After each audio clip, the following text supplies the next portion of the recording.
Go Diego Go, Wizards of Waverly Place, and The Perfect Game. This guy is one of Hollywood's hottest young actors, and there's a lot more on the horizon, I have a feeling. It seems like Jake T. Austin has done it all, but get this, folks, he's just 13 years old. Welcome, Jake. So a lot of people know you from your voice, Diego, right? Yeah, from Diego, yeah. Give us a little. Well, I did the show Go Diego Go, and I don't really feel that it's that outgoing. Yeah, it's definitely out there. I did that. I started that when I was about 9. How'd you get started in that as a 9-year-old? Well, I do a lot of imitations. I do a lot of voices for my sister, and I do a lot of stuff for her.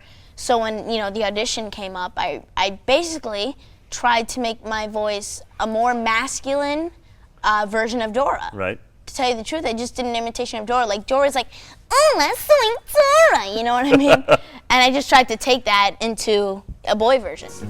In English, we say hedge. In Spanish, we say salgan. Can you say salgan? All right, so you star as Max Russo in The Wizards of Waverly Place. You starred as Chris on Johnny Capohala, Back on Board. Yeah. Which was your favorite? Favorite?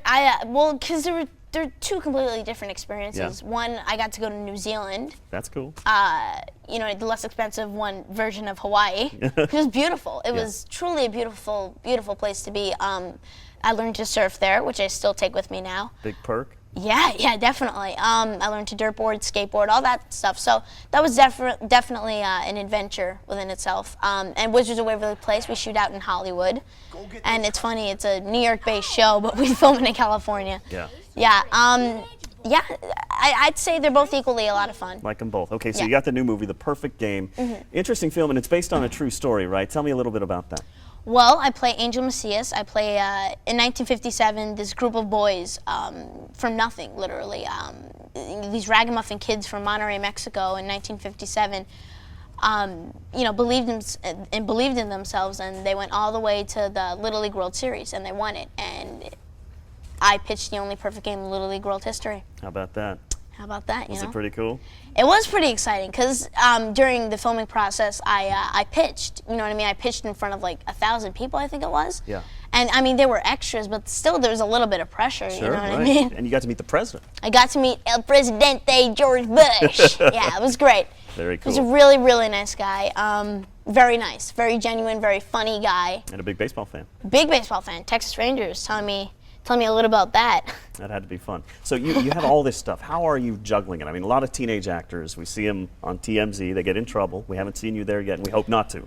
Well, they'll be coming out within the next month, I should say. My publicist has been planning on releasing them. No.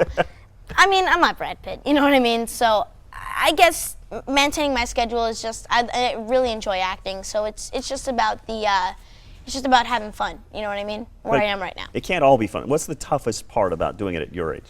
The toughest part, I work on the sitcom, so it's a lot of comedic timing, and I do some movies, so I guess it's really really trying to find your motivation, you know what I mean?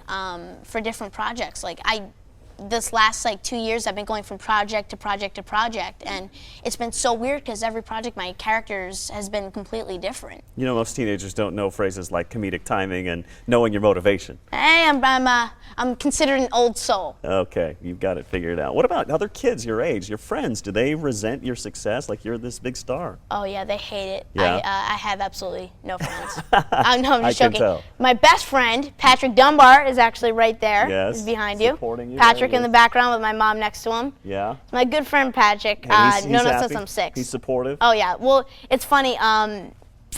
People compare him to Turtle on Entourage. Yeah? If you get a close up, he's exactly the miniature version of Turtle. I mean, people laugh about it. Like in 5 years, he'll be like, seriously, the Turtle. We were actually by craft service, and we're looking out at Times Square, and what poster do we see? We see Entourage. Right. And there's Turtle, and I pointed and I said, Patrick?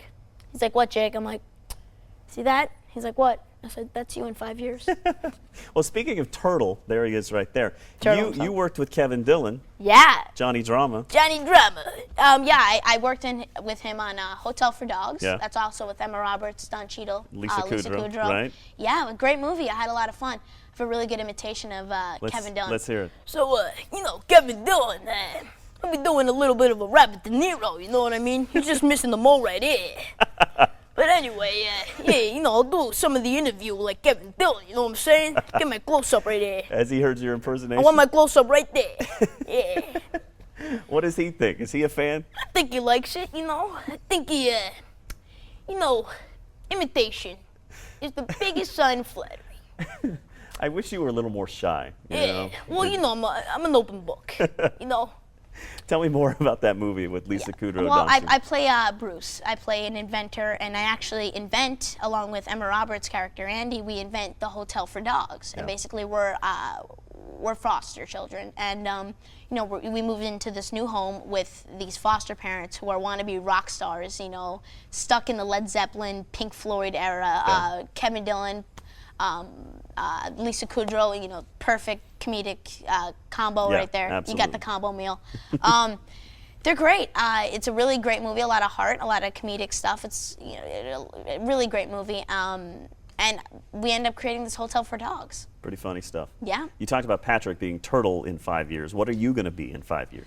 I'm planning on either being Johnny Drama or Vincent Chase. I got the hair thing starting to develop You of do have the Vincent Vinny- Chase. you I have don't the know. Vinny Chase hair down. I think you do. I think I'm slowly morphing into Adrian Grenier.